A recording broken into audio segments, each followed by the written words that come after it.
धूमज्ञानतिमिरान्धस्य ज्ञानाञ्जनशलाकया चक्षुरुन्मीलितं येन तस्मै श्रीगुरवे नमः। मूकं करोति वाचालं पङ्गुं लङ्घयते गिरिं यत्कृपातमहं वन्दे श्रीगुरुं दीनतारिणम्।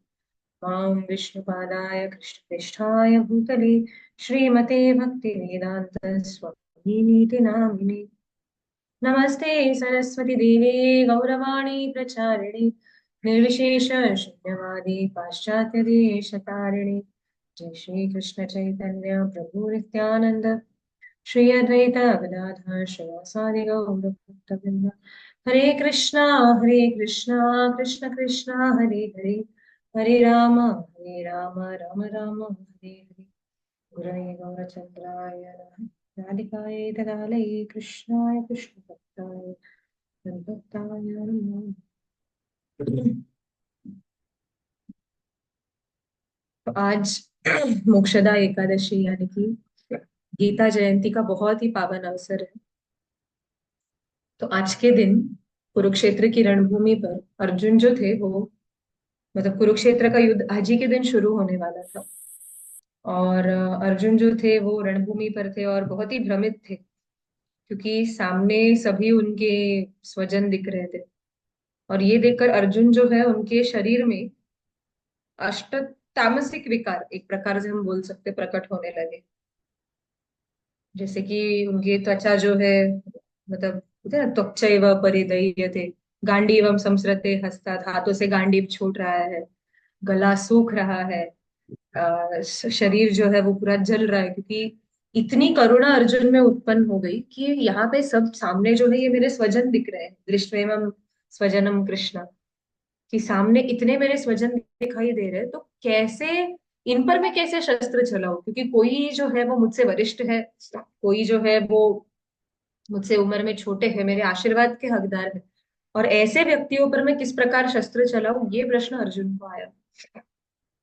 आज सुबह ही मैं पढ़ रही थी, मैंने आज हमने जपा सेशन में भी यही चर्चा किया था कि कंफ्यूजन जो है, अर्जुन जब भी कंफ्यूज थे तो उस समय वो उन्होंने डायरेक्शन के लिए कृष्ण की शरण ली। यूजुअली क्या होता है जब भी हमें कुछ कंफ्यूजन होता है या हमें डाउट्स होते हैं, माइंड का टेंडेंसी ऐसा है कि हम हमारा अपना इंडिपेंडेंट डिसीजन लेने की कोशिश करते हैं।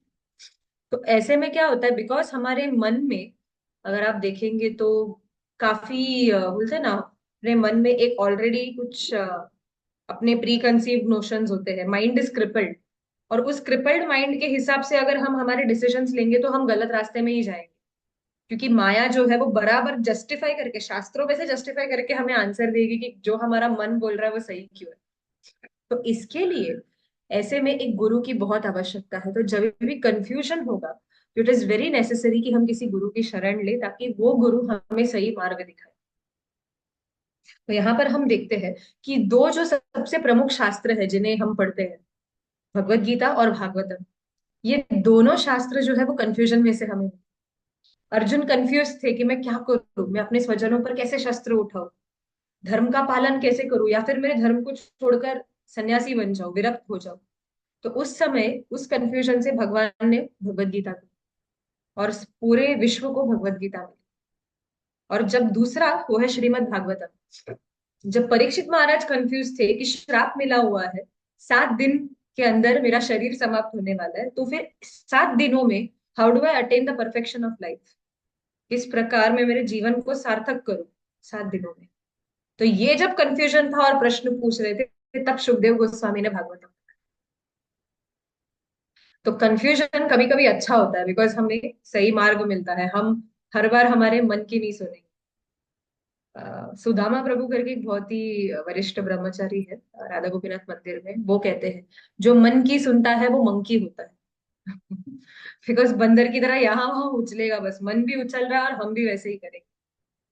तो गीता जो है ये बहुत ही महत्वपूर्ण शास्त्र है। शंकराचार्य कहते हैं सर्वोपनिषदो गावो दुग्धम गोपाल नंदन पार्थो वस्त्र सुधीर भोग पार्थो वत्स सुधीर भोक्ता दुग्धम गीतामृतम। तो वो कहते हैं कि सभी उपनिषद जो है ये सभी उपनिषद ये एक गाय के समान है, सर्वोपनिषदों गावो, ये एक गाय के समान है। और जो गाय को दोहने वाला है वो कौन है? दोग्धा गोपाल नंदन, कृष्ण जो है वो इस गाय का दूध निकाल रहे, ये ग्वाले है जो उस गाय का दूध निकाल रहे। अच्छा, तो फिर बछड़ा कौन है? दूध क्यों निकाल रहे? कौन से बछड़े को ये दूध को पीना है? तो पार्थो वत्स, पार्थ जो है वो वत्स है, सुधीर भोक्ता, दुग्धम गीतामृतम महत। और ये गाय जो उपनिषद नाम की गाय है, इस गाय में से जो दूध निकला है वो कौन है? वो क्या है? वो है भगवत गीता। तो सभी उपनिषदों का, सभी वेदों का सार जो है, ये वेदों का सार भगवान ने भगवत गीता में प्रस्तुत किया है। और ऐसे कहते हैं कि जब भी किसी गाय का दूध निकाला जाता है तो सबसे पहला हक जो होता है वो बछड़े का होता है, और बछड़े का जो उच्चिष्ट है वो हम सब प्राप्त करते हैं। तो उसी प्रकार अर्जुन जो है ये बछड़े हैं जो सबसे पहले गीता नाम के दूध को चख रहे हैं, और फिर वो उच्चिष्ट हम सबके लिए मिल रहा है। तो ऐसे शंकराचार्य कहते हैं कि सभी उपनिषदों का सार जो है ये इस एक गीतोपनिषद में। और गीता का पाठ करना क्यों आवश्यक है? गीता पाठ करने से या फिर गीता का श्रवण करने से, गीता की कथा करने से, या फिर भगवत गीता बांटने से, उसके ऊपर हम बाद में आएंगे, चर्चा करेंगे। तो इससे क्या फायदा होता है? ठीक है। तो एक और गीता महात्म्य में शंकराचार्य कहते हैं, मलिने मोचनम पुंसा जल स्नानम दिने दिने सकृत गीतामृत स्नानम संसार मलनाश। कि मलिने मोचनम पुंसा जल स्नानम दिने दिने, यदि अगर किसी व्यक्ति को अ, अपने शरीर को स्वच्छ करना है तो क्या करेंगे? जल स्नानम दिने दिने, तो रोज जल से स्नान करना है, तो उससे क्या होगा? शरीर की शुद्धि होगी। लेकिन हमारे चित्त के ऊपर ये जो संसार का मल लगा हुआ है, तो उसे कैसे साफ करेंगे? तो उसके लिए सकृत गीतामृत स्नान, तो नित्य नियम से, या फिर सिर्फ एक बार, या फिर सॉरी, थोड़ा सा भी अगर हमने गीता का पठन किया तो उसके वजह से संसार मल नाश, संसार का ये जो मल है उसका नाश हो सकता है। तो भगवत गीता जो है उसमें भगवान ने, and best part of Bhagavad Gita is, Bhagavad Gita हर एक व्यक्ति जो है वो फॉलो कर सकता है अपने लाइफ में। भगवत गीता वैसे तो अगर देखे देखने जाएंगे, भगवत गीता केवल शुद्ध भक्ति के बारे में बात करती है, क्योंकि भगवान ने, अगर देखेंगे पहले 6 चैप्टर में भगवान जो है वो कर्मयोग समझा रहे हैं, लास्ट के 6 चैप्टर में भगवान अष्टांग योग समझा रहे हैं या फिर ज्ञान मार्ग समझा रहे हैं, और बीच के जो 6 चैप्टर है उसमें सैंडविच किया हुआ है भक्ति योग। तो भक्ति मार्ग जो है वो ऐसा सैंडविच की तरह छुपाया हुआ है, बिकॉज अगर आप देखो सैंडविच में दोनों तरफ ब्रेड होता है, ठीक है, लेकिन जो मेन टेस्ट आता है सैंडविच को वो किसके वजह से आता है? फिलिंग के वजह से। सो भगवत गीता में भी हमारे पास एक ऐसा सैंडविच है कि मेन रस जो है वो बीच के 6 चैप्टर में, जहाँ पे भगवान शुद्ध भक्ति की बात करें।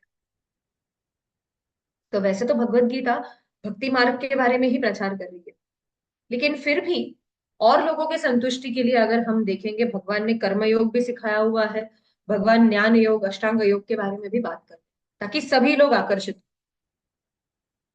और अल्टीमेटली जो व्यक्ति गीता को सिंसियरली पठन करेगा वो जान जाएगा कि पूरे भगवत गीता का एक्चुअल मर्म क्या है।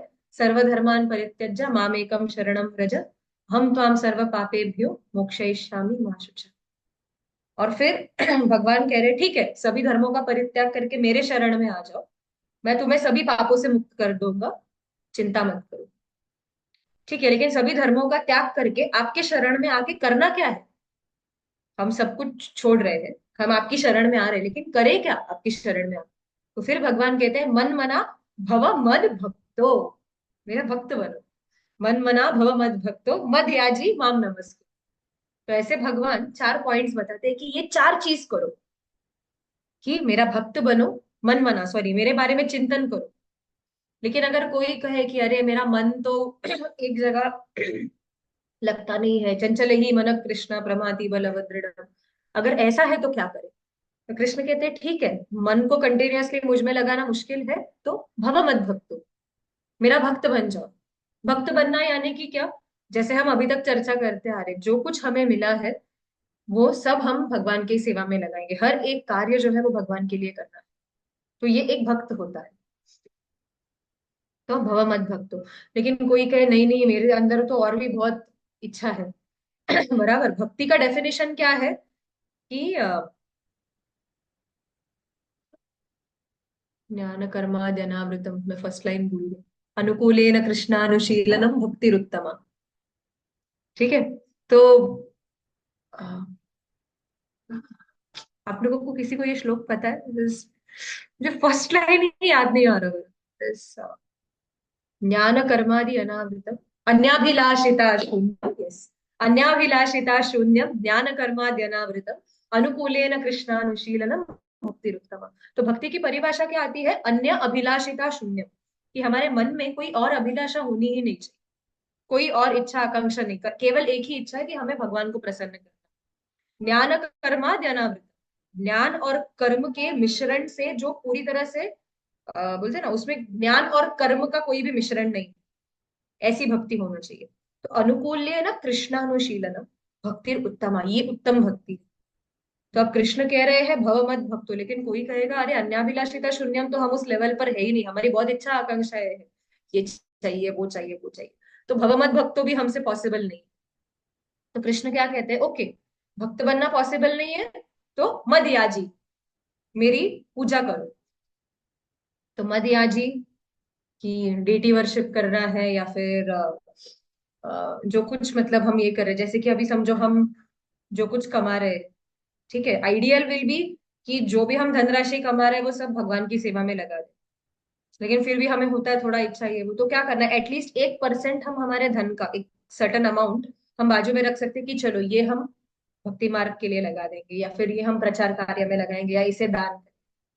तो ये मद याजी का एक भाग होता है। कि एक सर्टन ये, लेकिन कोई कोई कहेंगे नहीं बाबा, ये भी हमसे पॉसिबल नहीं है, ड्यूटी वर्शिप में बहुत नियम होते हैं, ये सब होता है, इट्स नॉट पॉसिबल। तो फिर भगवान कहते हैं ठीक है, कुछ भी नहीं कर सकते ना, तो माम नमस्कुरु, मुझे नमस्कार करो। तो ये दोनों श्लोकों में एक्चुअली भगवान सार बता रहे हैं कि मन मना भव मद भक्तो मदया जी माम नमस्कुरु। और इनमें से अगर कोई एक भी करेंगे, माम एव एष्यसि सत्यमते, कृष्णा 2 बार यहाँ पे डिक्लेयर कर रहे हैं कि माम एव, तो मेरे पास ही आओगे, एव मतलब ओनली। तो मेरे पास ही आओगे, और ये सत्यमते, प्लीज अर्जुन अंडरस्टैंड कि मैं ये परम सत्य बोल रहा हूँ, प्रति जाने प्रियोसी में। और ऐसा व्यक्ति जो इनमें से कोई एक अंग या फिर सभी अंगों का पालन करेगा, वो मुझे बहुत प्रिय होता है, और ऐसा व्यक्ति सिर्फ और सिर्फ मेरे पास आता है। तो भगवान पूरे गीता का सार अंत में 18वें अध्याय में इन दो दो श्लोकों में बताते हैं। एंड ये मन मना भव मद भक्तो जो है, ये 2 बार आया है पूरी भगवत गीता में। ये एक ही श्लोक है जो 2 बार भगवत गीता में आता है, तो भगवान इतना एम्फोसिस डाल रहे हैं इस एक श्लोक कि अल्टीमेटली हमें यही सब करना है।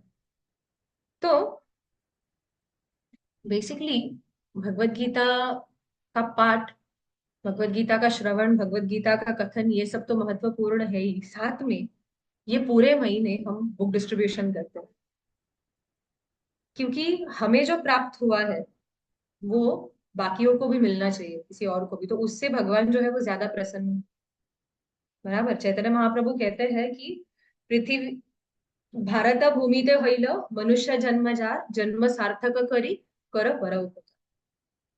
वो क्या कहते हैं कि भारत भूमि में जो भाग्यवान व्यक्ति ने जन्म लिया है, भारत भूमि ते होइल मनुष्य जन्म जार, जिनका भी भारत भूमि में मनुष्य जन्म जिनको प्राप्त हुआ है, उनका सबसे परम कर्तव्य क्या है? सबसे पहले तो जन्म सार्थक करी, भक्ति मार्ग को अपना के अपना जन्म सार्थक करो, और फिर कर पर उपकार, और जो हमें मिला है वो धन दूसरों को दे दो। ये भक्ति का जो धन हमें मिला है, जो हम कर रहे हैं, क्योंकि हम भी, जैसे कि आप देखेंगे शिला प्रभुपाद राधा दामोदर में वृंदावन में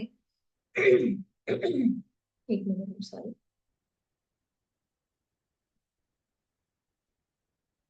वृंदावन में अपने पूरे गृहस्थ धर्म का पालन करके सब कुछ वानप्रस्थ लेकर फिर अल्टीमेटली संन्यास लेकर श्रील प्रभुपाद जो है वो राधा दामोदर में वृंदावन में वास कर रहे थे। उन्हें कोई आवश्यकता नहीं थी कि वो वेस्ट में आए, पाश्चात्य देशों में जाए, वहां पर प्रचार करे। वो अपना भजन कर सकते थे अच्छे से बैठ। क्योंकि जब भी प्रभुपाद को पूछते थे कि श्रील प्रभुपाद मतलब इतना उनको ऑपुलेंस दिया गया था, मतलब जब भी प्रभुपाद पाश्चात्य देशों में गए उन्होंने प्रचार किया, उनके सभी शिष्य जो थे वो उन्हें बहुत ऐसे बोलते हैं ना, रोल्स रॉयस प्रभुपाद को वेलकम करने के लिए आता था। या फिर भोग अगर आप देखोगे तो जब भी प्रभुपाद फर्स्ट टाइम आए तो 108 आइटम्स बनाए थे श्रील प्रभुपाद के लिए प्रसाद में। फर्स्ट टाइम मतलब आफ्टर किसी और देशों में जाकर वापस अमेरिका जब आए थे, शिष्य बन गए थे उनके उस टाइम।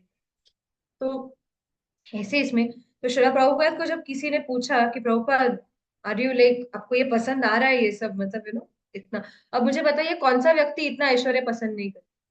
लेकिन श्रीला प्रभुपाद क्या कह रहे थे, my heart still yearns for the room in Radha Damodar. जो उनका एक सिंपल सी कुटिया थी, एक रूम राधा दामोदर में, जहां पर वो रह रहे थे और जहां पर वो अपना भजन कर रहे थे। तो श्रीला प्रभुपाद के लिए, लेकिन प्रभुपाद ने क्या कहा, मुझे रहना है राधा दामोदर में और वहां पर भजन करना है, but that will be sense gratification. वो मेरी इंद्रिय तृप्ति होगी, क्यों? क्योंकि मैं मेरे गुरु महाराज की आज्ञा है वो नहीं पालन करूँ। मेरे गुरु महाराज ने आज्ञा दी है कि जो धन तुम्हें मिला है, भगवत गीता का ये जो ज्ञान है, जाओ और पाश्चात्य देशों में प्रचार करो, ताकि हम सब जैसे लोगों को ये भगवत गीता प्राप्त हो सके। इसके लिए श्रीला प्रभुपाद ने इतने 70 साल की उम्र में श्रीला प्रभुपाद जो है वो पाश्चात्य देशों में। अगर आप प्रभुपाद के अंतिम समय का भी वीडियो देखोगे, आप देख सकते हैं जयद्वैत महाराज रिकॉर्डर पकड़ रहे हैं और फिर भी प्रभुपाद जो है वो ट्रांसलेट कर रहे थे Bhagavat. Till the end moment of his life Prabhupada Bhagavatam translate किए जा रहे हैं। डॉक्टर ने जब उनका नस पकड़ा तो सिर्फ हड्डियां बची थी, ऐसे नस दिखाई दे रहे थे प्रभुपाद। शरीर पूरा सूख गया था, आप देख सकते हैं वीडियो यूट्यूब पर। लेकिन ऐसे में भी श्रीला प्रभुपाद जो है वो अपने पुस्तक जो है वो ट्रांसलेट कर रहे थे, ताकि हम सबको उसका बेनिफिट मिले। तो इसके लिए ये जो महीना है, गीता मतलब दिसंबर मंथ, जब गीता जयंती आती है या फिर मोक्षदा एकादशी जो आती है, तो ये पूरे महीने में हम भगवत गीता सभी को बांटने का प्रयास करते हैं, और करना भी चाहिए। क्योंकि ये जो कार्य है वो चैतन्य महाप्रभु ने शुरू किया। चैतन्य महाप्रभु ने नित्यानंद प्रभु और अपने सभी पार्षदों को कहा था कि आप जाओ और सभी जगह हरिनाम का प्रचार करो। और फिर श्रीला प्रभुपाद ने ये बुक्स डिस्ट्रीब्यूट करना ये। एक्चुअली मैंने एक लेक्चर में सुना था, बहुत ही वरिष्ठ वैष्णव से मैंने ये सुना कि श्रीला प्रभुपाद जब गोलोक में थे तो उनको भगवान ने कहा कि you have to go to the material world और आपको वहां पर प्रचार करना।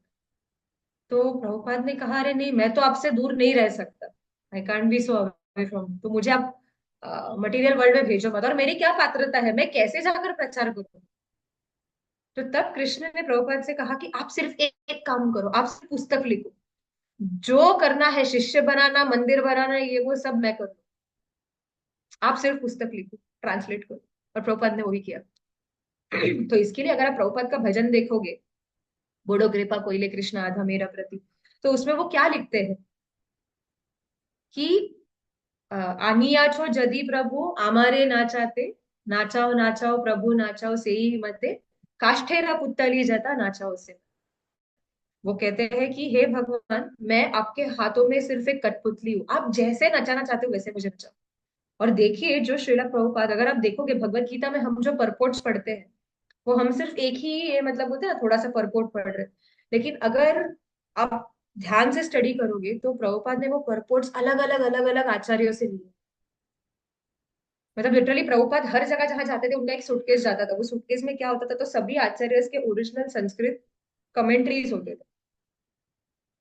तो वो ओरिजिनल संस्कृत कमेंट्रीज में से जो चाहिए वो पूरा सार निचोड़कर श्रीला प्रभुपाद अपने परपोर्ट में लिख रहे हैं।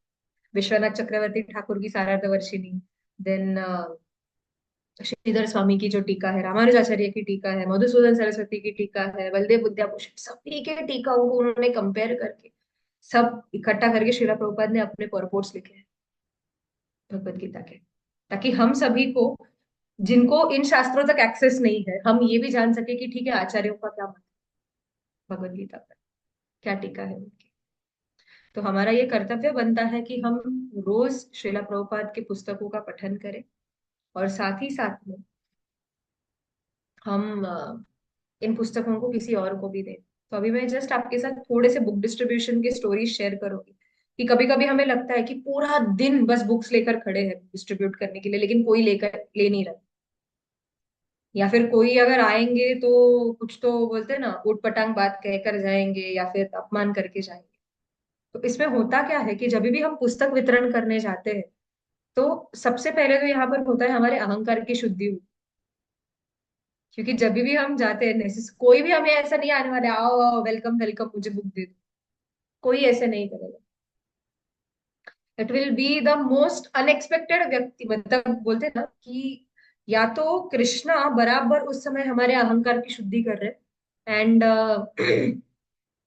कोई हमें या तो गालियां देकर जाएगा, या फिर कोई कहेगा अरे तुम्हें कोई काम धंधा नहीं है क्या, इतने पढ़े लिखे लग रहे हो, ये क्या बुक्स बेच रहे हो। कोई कैसे भी प्रकार के लोग हमें, या फिर कोई कोई ऐसे मिलते हैं जो बहुत फेवरेबल होते हैं। जैसे कि एक कथा आती है कि एक ब्रह्मचारी जो थे वो पुस्तक वितरण कर रहे थे, और उन्होंने देखा कि एक व्यक्ति जो है वो सूट बूट टाई डालकर बहुत ही सज्जन व्यक्ति लग रहा था। ये ब्रह्मचारी ने सोचा इनके पास जाता हूँ, ये डेफिनेटली बुक्स लेंगे। तो ये ब्रह्मचारी जो थे वो गए उन व्यक्ति के पास, और पुस्तक दिखाया उन्हें, भगवत गीता है, कृष्णा पुस्तक है। उन व्यक्ति ने कहा है नहीं चाहिए, मैं नास्तिक हूं, मैं भगवान में नहीं मानता। तो ये बोले कि अरे देखकर तो लग रहा था कि सज्जन है, कुछ ना कुछ करने का। बोले जाने दो, नहीं लिया। और फिर ये प्रभु जी जो थे वो एक्चुअली सिग्नल पर खड़े रह के, प्रभु जी वॉज डिस्ट्रीब्यूटिंग बुक्स। और फिर वहां पर जो पुलिस वाला था वो देखा, तो वो प्रभु जी लिटरली डिस्क्रिप्शन देते हैं कि आंखें लाल लाल थी, मुंह बोलते ना दांत काले काले, वो तंबाकू चबाकर पूरे, और गुस्से से देखकर ए इधर आ। तो इनको लगा आज तो पेटा, जितने भगवत गीता है वो भी कॉन्फिस्केट हो जाने वाले हैं, और जो फाइन पड़ेगा वो अलग, भगवत गीता निकल जाएंगे अलग, ये वो सब वो सोच रहे थे। और फिर इस पुलिस वाले ने पूछा कि क्या कर रहे हो यहाँ पे। तो बोलते अरे सर नमस्कार, भगवत गीता आज ये है, मतलब गीता जयंती का महीना है तो हम पुस्तक जो है वो बांट रहे हैं। तो बोलते परमिशन ली है यहाँ पर बेचने की। तो बोलते नहीं नहीं परमिशन कैसे, हम तो ऐसे ही बस मंदिर हमें भेज देता है तो हम पुस्तक वितरित करते। तो बोलते कितने की है, पुलिस वाले ने पूछा। सो ये प्रभु जी ने कहा कि वैसे तो 120 की है, लेकिन आपके लिए 100 हम डिस्काउंट में अभी बेच रहे हैं, गीता जयंती का ये होते, 2 कॉपी दे दो। तो इट वॉज सो अनएक्सपेक्टेड।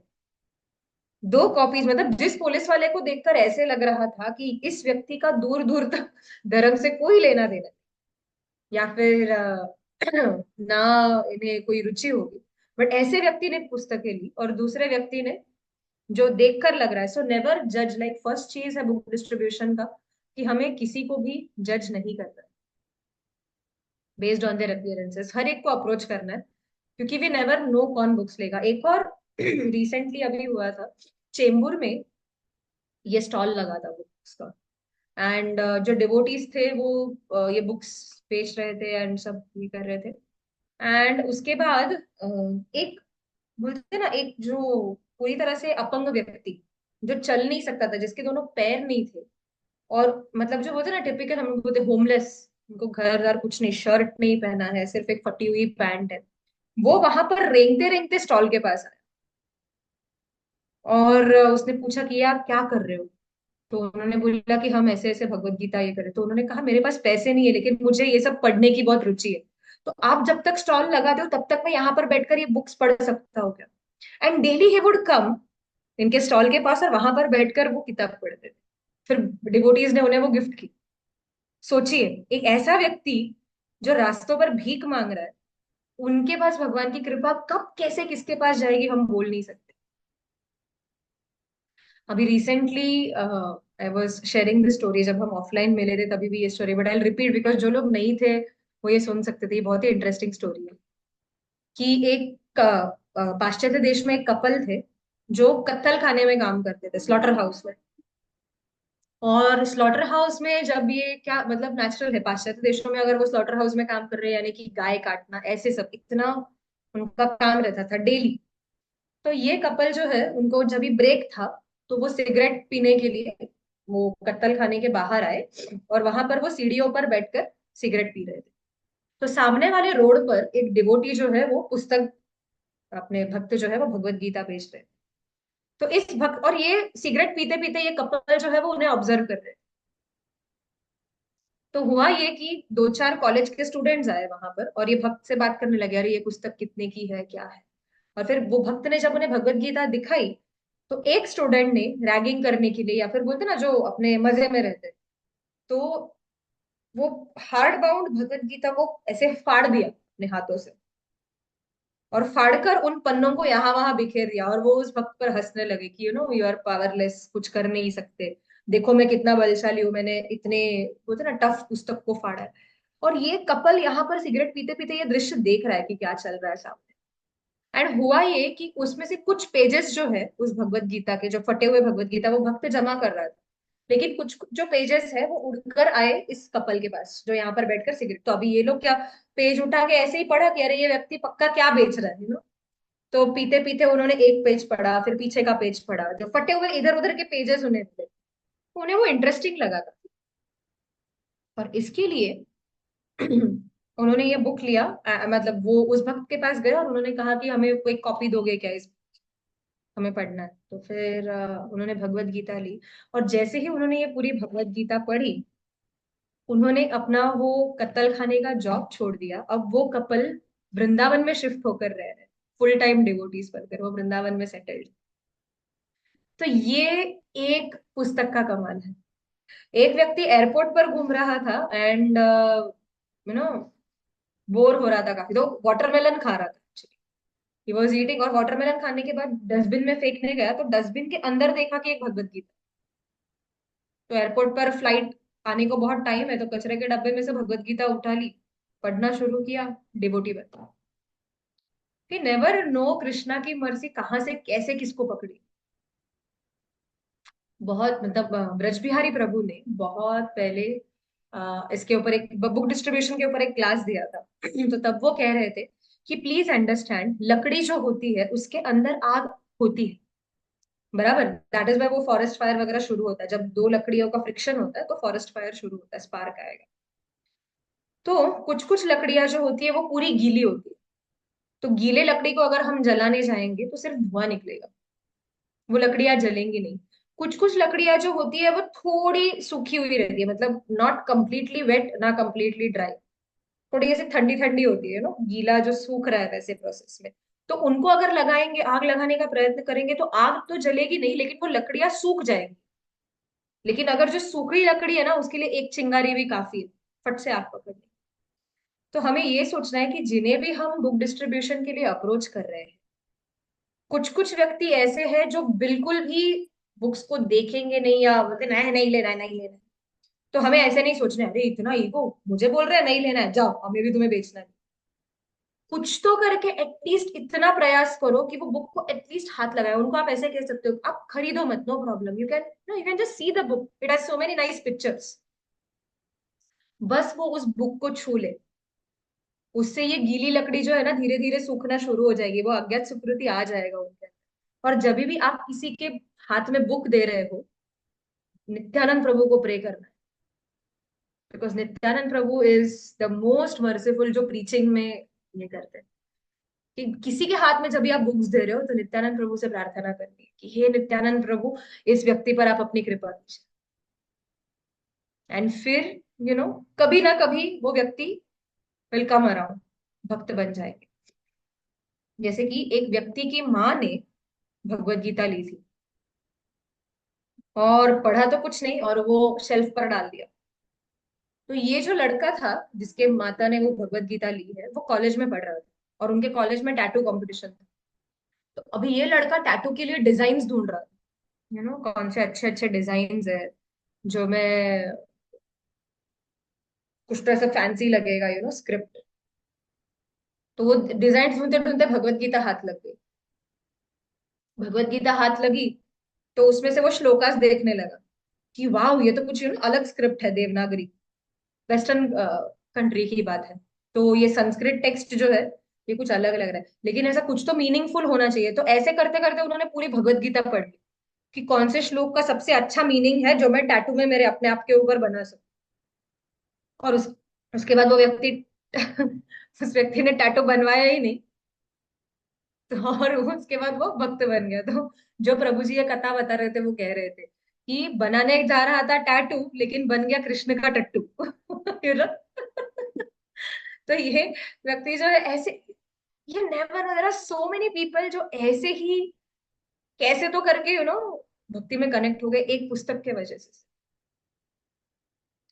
तो जब भी हम बुक्स दे रहे हैं तो उस समय we have to be very prayerful, because हमें किसी को जज नहीं करना है, क्योंकि हमें पता नहीं कौन से व्यक्ति कब जाके अ, बोलते हैं ना, उनका जीवन सार्थक हो जाए, तो वो थोड़ा पुण्य हमें भी मिलेगा उसका।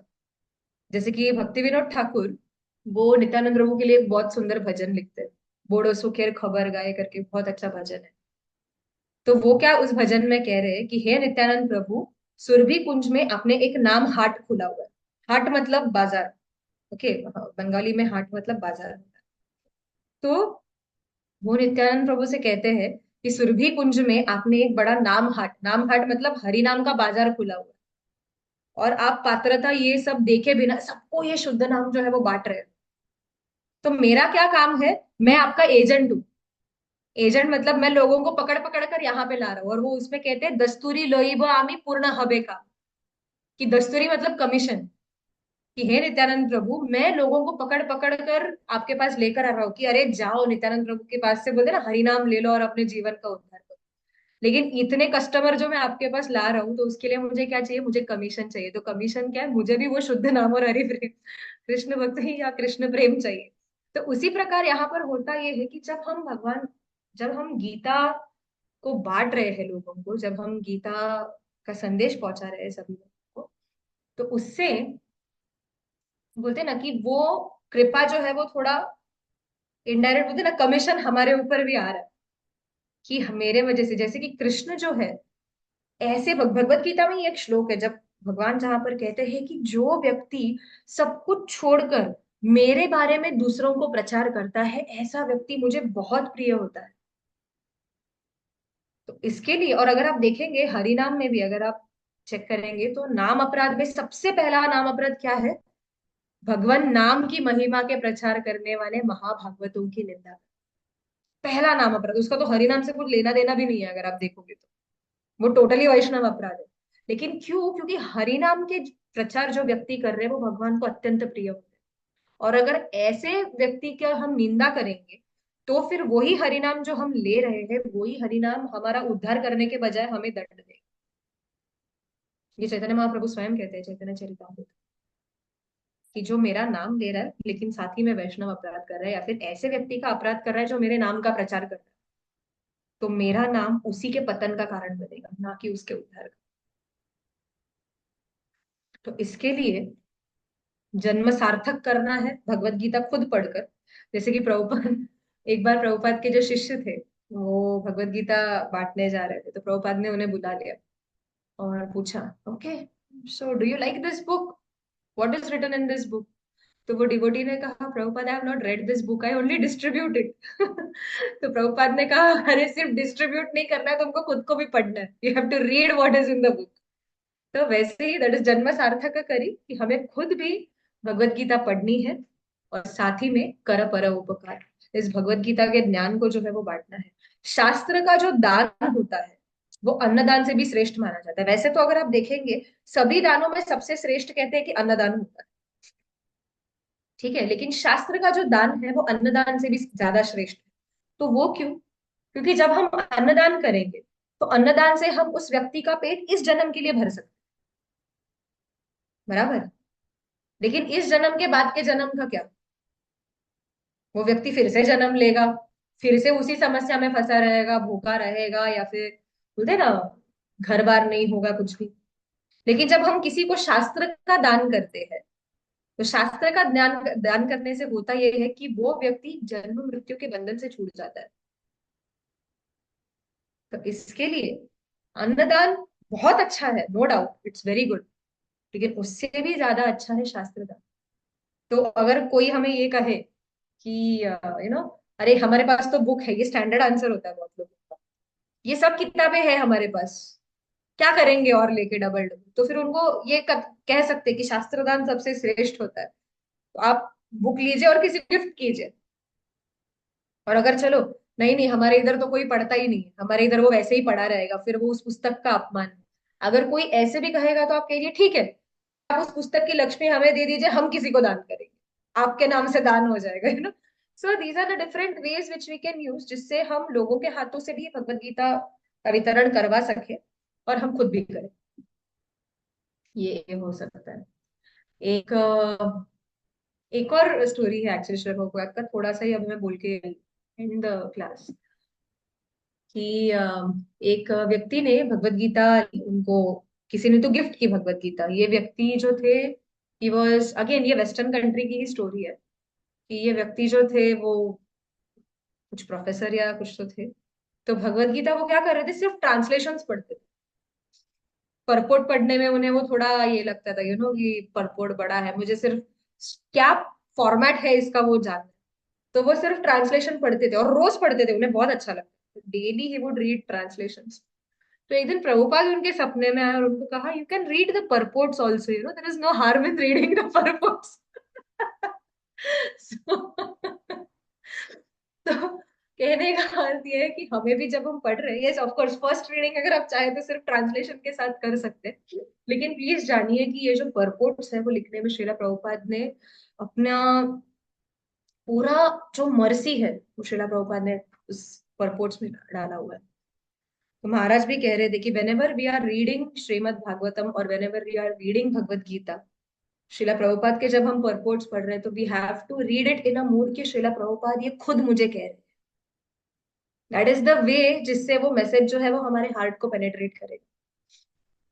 ये सोचकर, ऐसे ही मैकेनिकली हाँ चलो आज के दिन का कोटा खत्म करना है, साधना चार्ट भेजना है, तो चलो इतना श्लोक पढ़ लो, वैसा करने से होगा लाभ, नहीं ऐसा नहीं, लेकिन 100%। It has to be more focus, trying to understand, Srila Prabhupada को प्रार्थना करके कि आप इसमें से मुझे क्या कहना चाहते हैं, तो ऐसे करके। And Bhagavad Gita has reached people out in so many ways. जैसे कि हमारे चौपाटी कॉन्ग्रेगेशन की स्टोरी है। एक बहुत ही वरिष्ठ काउंसलर है वो अभी चौपाटी में। तो ये जो प्रभु जी थे, वो अपने जीवन से पूरी तरह फ्रस्ट्रेट हो चुके थे। उन्होंने सोचा था आज मैं जाकर सुसाइड कर लूंगा, ट्रेन के रेल बोलते हैं ना, पटरी पर जाकर ट्रेन के सामने कूद कर अपनी जान दे दूं। और वो हमेशा एक बॉलीवुड का गाना सुनते थे, उनको वो बहुत पसंद था, कि आई डोंट नो आप लोगों ने सुना है कि नहीं, बहुत पुराना गाना, आ चल के तुझे मैं लेके चलूं एक ऐसे गगन के तले, जहां गम भी ना हो, आंसू भी ना हो, बस प्यार ही प्यार पले, एक ऐसे गगन के तले। ये गाना उन्होंने सुना एंड वो सुसाइड करने जा रहे थे। रेलवे स्टेशन पर पहुंचे, उसी दिन रेलवे की स्ट्राइक। तो अब करे क्या? तो घूमते घूमते वो बोले थोड़ा घूम कर आता हूँ, रेलवे की स्ट्राइक जब खत्म हो जाएगी आई विल कमिट सुसाइड। तो करते करते पहुंचे चौपाटी मंदिर में। बोले जाके दर्शन ले लेता हूँ, मरने से पहले भगवान का दर्शन लेंगे तो कुछ तो अच्छा गति मिलेगा हमेशा। तो वहां पर चल रहा था भागवतम क्लास, और भागवतम क्लास में वो जाकर बैठ गए सुनने के लिए। और कौन सा श्लोक था, न तद्भासयते सूर्यो न शशांको न पावक यद गत्वा न निवर्तन्ते तद्धाम परमम मम। एक ऐसा परम धाम है जहां पर जाने से व्यक्ति वापस नहीं आता है। इस धाम को ना सूर्य की आवश्यकता है, ना चंद्र की आवश्यकता है, ना इलेक्ट्रिसिटी या अग्नि की आवश्यकता है प्रकाशित होने के लिए, यहाँ पर सब कुछ दिव्य है। तो ये व्यक्ति सोचने लगे कि अरे ये तो उस गाने से मैच कर रहा है, यू नो जो गाना मैंने सुना, एक ऐसे गगन के तले जहां गम भी ना हो, आंसू भी ना हो, अरे यहाँ पे तो सब कुछ ब्लिसफुल है, सच्चिदानंद धाम है ये तो।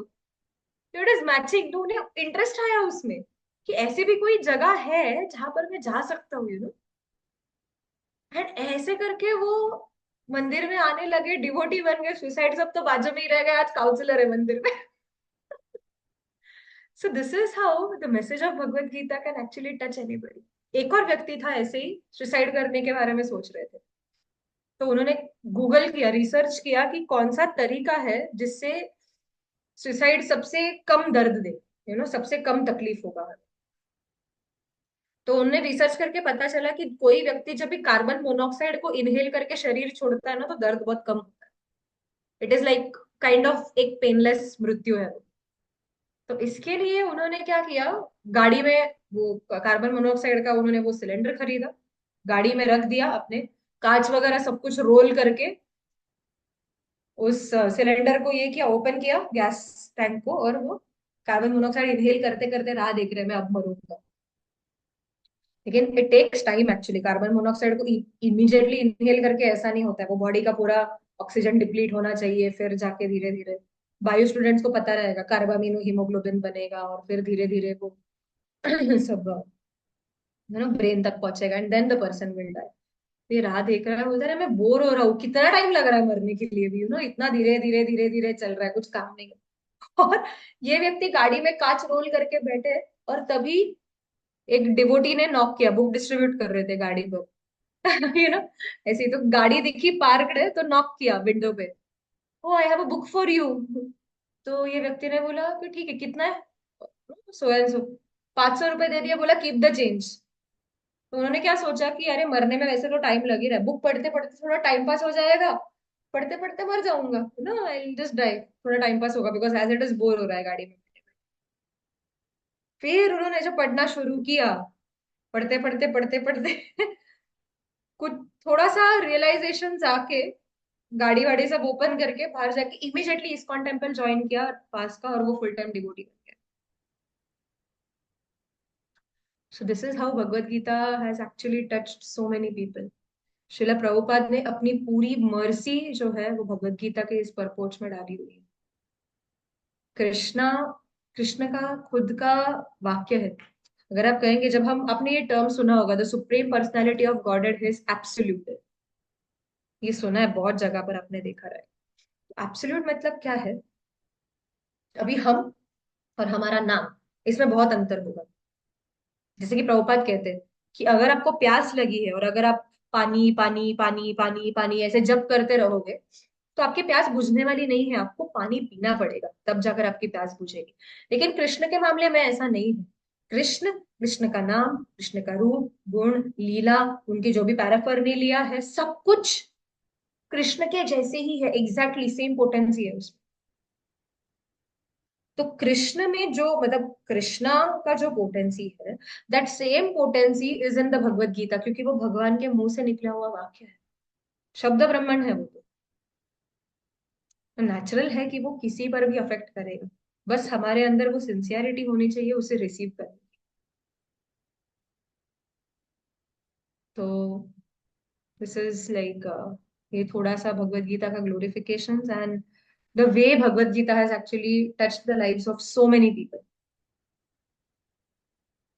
तो अगर हम भी इसे सिंसियरली इसका पालन करेंगे, और अगर हम भी भगवत गीता रोज थोड़ा थोड़ा पढ़ेंगे, गीतामृत स्नानम सकृत, थोड़ा सा दिने दिने रोज अगर करते जाएंगे, तो डेफिनेटली संसारमल नाशनम हो जाएगा।